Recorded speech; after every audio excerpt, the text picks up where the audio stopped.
this means a lot to me.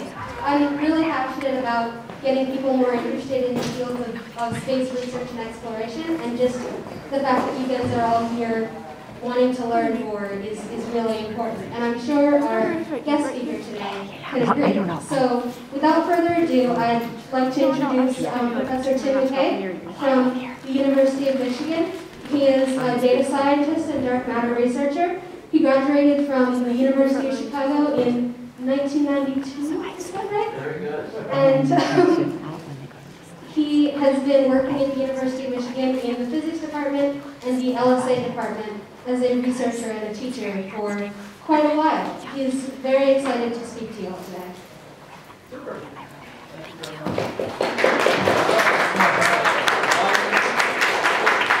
And thank you all of you for coming to listen. It's nice to have a microphone to make sure you can hear me. It's a little something.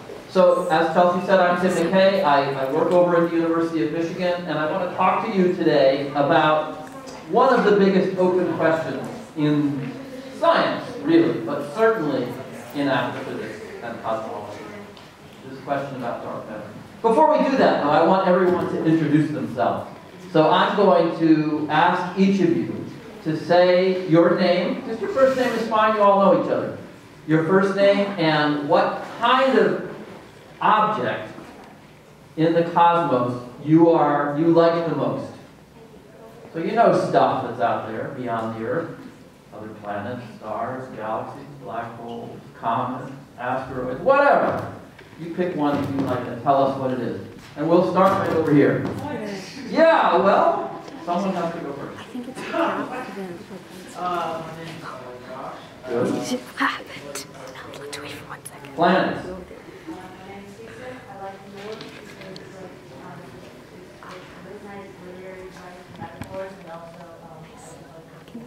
Whoever comes. Yeah. Of course. Moons and stars. Great. I'm Ricky, and I really like Europa. Europa. Ask her why she likes Europa sometimes, because there's some very cool things about Europa. I'm young, and I really like stars. Stars. Black holes. I won't say Europa, but I'm going to say now Enceladus. Uh-huh. Same reason. Another great moon. I'm Griffin, and I'm interested in other planets and their moons. Great. I'm Owen, full stars. Okay. Jonathan, I'm just going to go with the vacuum of space. The vacuum. It's so much more interesting than people know. I know. Everybody thinks it's just empty space. I'm Sadie, and I really like Pluto. Pluto. Yeah, it's had a rough couple of decades, Pluto, but it's still out there. Valid. It deserves. I'm Gavin. I'm Henry, I might as well say it. Aliens are pretty cool. Aliens. When I have to choose something else, I have to say future. I'm Ripper, and I have to go with neutron stars. Neutron stars, very cool. Do you want to throw one in? Alright, I'm Leah, and I like comets that orbit. Oh, that's fantastic. Okay, let's go here. Just name and what you like about space.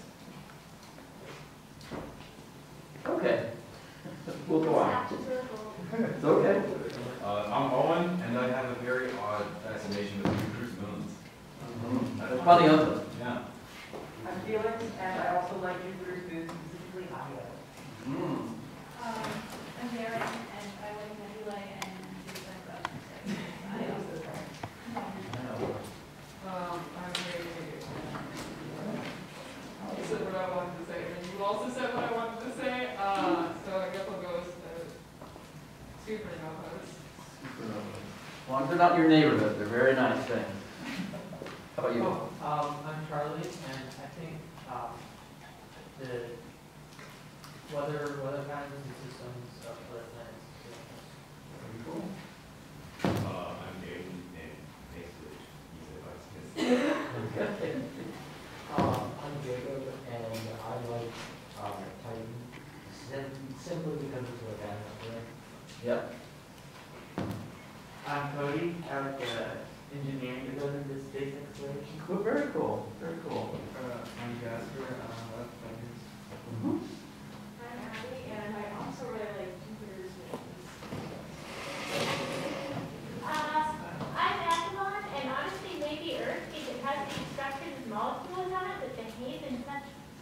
ways.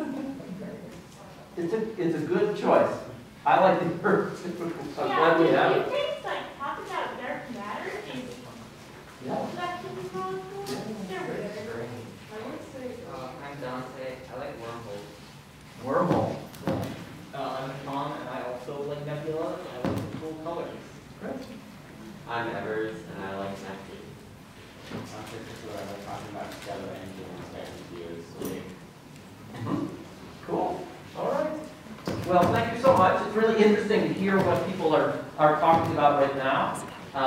I know that the way you all see what's beyond the Earth has been changed a lot by things that we've done in the last 20 years. So I'm sure that the popularity of the moons and other planets comes about in part because we visited them. And we have taken amazing pictures of them, and we know so much more about them than we did when I was a child. So great to see that happening. So I want to talk about dark matter just a little bit. We don't have very long. We're not going to talk about everything, but I really want to focus on the most basic thing, which is how do we know that, why do people make this crazy claim that most of the universe is made up of something and we don't know what it is? I hope by the end you'll have a better sense of why it is we make that kind of claim and why we don't know what it is, what we do know about it and what we don't. Okay? I've had the good fortune to participate in research about dark matter since I was a little bit older than you. And at the beginning, we were like, there were hints that there was this stuff out there, this dark matter.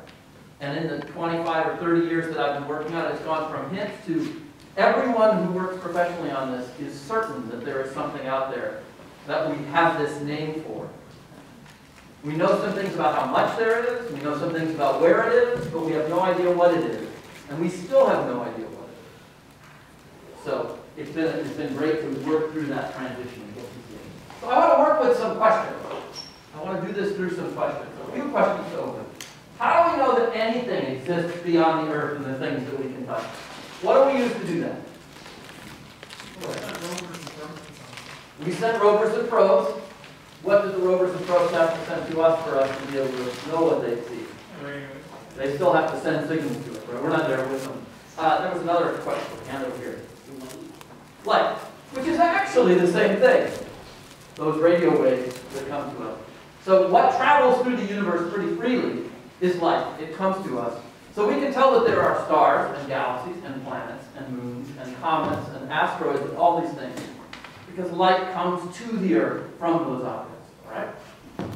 So that's the basic way that we learn about the universe. That's why telescopes are so central to astronomy.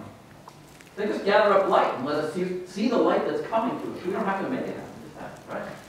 So how could you tell if there was something there that didn't emit any light that you could see?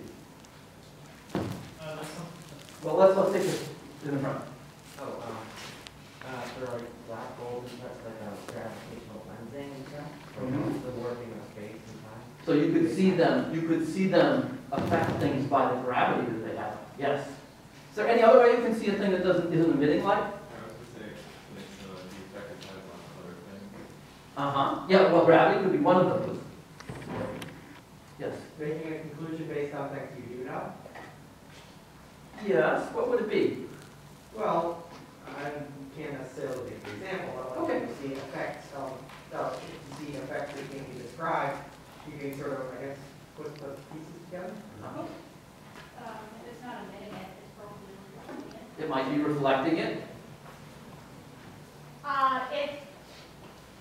If it's not emitting any light or reflecting any light and it's not transparent, then you can see it if it crosses another object that doesn't emit light. That's right. It can absorb the light too. Right? So one way that this might happen is if you couldn't see the moon and an eclipse occurred, you would know that there was something there because it was absorbing light. So you can look at things, you can tell what's out there, both because they emit light and because they absorb light. Now I'm going to tell you a basic science fact that you might not have heard before, but it's really cool. Objects emit and absorb light in almost identically the same way because absorption of light is just the time-reversed process of emission of light. Right? And in physics, there is time-reversal symmetry. So those two processes, absorption and emission, are almost the same in physics. Most matter interacts just directly with light in the way that's happening here in this room. You see me not from the light that I emit, but from light that's being reflected on me. You tell that because if you turned off all the lights in the room, you wouldn't see me. If I was emitting light, then we turned off the lights in the room, then you would see me. Right? So you're seeing me in reflected light. This is the way we learn about things, light that comes from it. So what can you learn about an object that emits or absorbs light? I'm just going to tell you two things that you can learn. If you look at the nature of the light that is emitted or absorbed by an object, you can learn something about what it's made of, what the chemical elements or molecules that make it up are. And so when we look at the sun, features in the light that's emitted by the sun allow us to infer what the atmosphere of the sun is made of, what the outer parts of the sun are made of. And the same is true for other planets and stars. So we learn about what things are made of. The second thing you can learn by looking at the light from an object is how fast it's moving, toward you or away from you. So you can measure the velocity of an object by looking at the light that it emits. And this is the same thing that is used in Doppler effect that you might notice with sound. So if a siren is going off, or if someone's playing music on their bicycle and they ride toward you, the frequency shifts upward. When they ride away from you, the frequency shifts downward. Same thing happens with light. So with light, you can measure what something is, and you can measure how it's moving. Whether it's emitting or absorbing the light, you can make those kinds of measurements. Okay? So these are how we learn about most things. So imagine that I give you a completely invisible object now.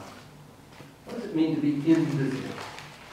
It means you can't use light to learn about it. It doesn't emit light. It doesn't absorb light. It's an invisible object. So can you think of anything at all that doesn't emit or absorb light? Black hole. Black hole. Yep, same. What would happen if a black hole went in front of something? Good question. So they do absorb it. I guess this might be wrong, but the air we're in right now. It's a great example because it certainly seems that way. That the air we're in, the light we're seeing, passes very freely through it. Turns out it doesn't pass perfectly through it. And you can see that in lots of contexts, like sunsets and so on. We're passing through a bunch of atmosphere changes the nature of the light. So something is happening, some interaction is happening, but it's not much. So how do we know there's actually air here? We see its influence on other things. You can feel it, for example. Or we get better at measuring the light. And when you get good enough at measuring the light, you can detect the light's interaction with essentially everything that's made in normal light. So how would you know an object that truly didn't emit or absorb light was really there? And we had a hint at this. So go ahead. If you could, which one? In the back. If you could like touch it, or in any other way, so like if you could touch it, if you could smell it. Yep. If it had gravity that you could measure. Yep. So there's several different things there. The touching. I can come up and touch this. When my hand touches something, this chair or anything else, the interaction that's taking place is an electromagnetic interaction between the atoms in my fingers and the atoms in this chair. It's actually the same kind of interaction that's associated with light. Right? So you won't be able to touch a thing that doesn't have any electromagnetic interactions, because it actually won't interact with your fingers. If you put your hand up to something with no electromagnetic interactions, that thing will pass right through your hand, because it wouldn't actually interact.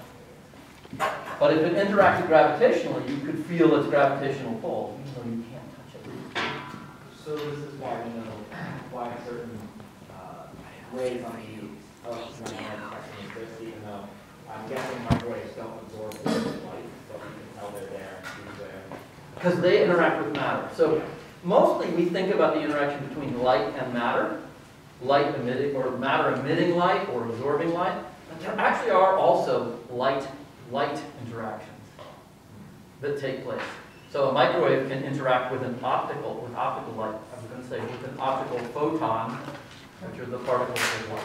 So there are also light interactions, but mostly we think about light matter interactions. I guess I was thinking more simple light then. Yep.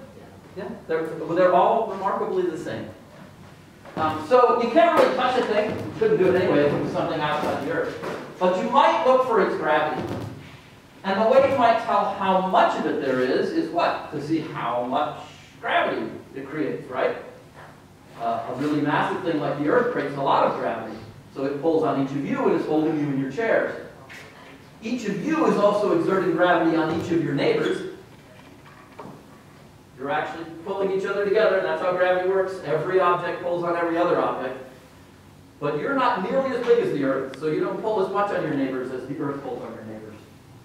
So you measure how much gravitational force an object creates, and that tells you about its mass, how much matter there is, whether it's visible or not. Okay? So that's what it means to weigh something, to look at how much it pulls on other objects. So let's look at some examples of how we might measure the gravity of an object. There are two ways to detect mass when you're looking at its gravitational impact. One is to take an object you can see and watch how it moves near that object. So for example, I can't see the Earth right now, but I'm pretty sure it's there because when I drop my keys, they fall to the ground. So how do I know there's a massive object underneath this building? I drop things, and I see how they move. And that's enough to tell me it's there. So if we look at some visible object and see how it gets tugged around, we can tell whether there's mass near it. And this is Newton's measure of gravity, Newton's way of telling that gravity is there. And you use it to understand things like the solar system. Okay? And I'm going to tell you about some examples of how that was done to discover things we couldn't see. All right? The second way to detect mass is to look at the way it causes space-time to curve. And this is something Newton really didn't know about. He said some things about it, but he really didn't know about. It's Einstein who taught us how the space-time around massive objects gets curved. And we can look for that curvature, and when we see that curvature, we know there's mass there. So when we ask about dark matter, we're going to use both of these methods, the dynamical method of Newton and the space-time method of Einstein, to see where dark matter is and how much of it there is. Okay? Both of these methods indicate the presence of a lot of invisible matter, matter that doesn't emit or absorb light. So let me show you just a couple more details. If you have an object that's in circular orbit around a thing like a star, you can measure the mass of that star by measuring the way this object moves. The equation that describes it is really simple. It has a constant, Newton's gravitational constant. It has the distance between these two things, the r in here. And it has the speed of this object. All right? The mass of the star that sits in the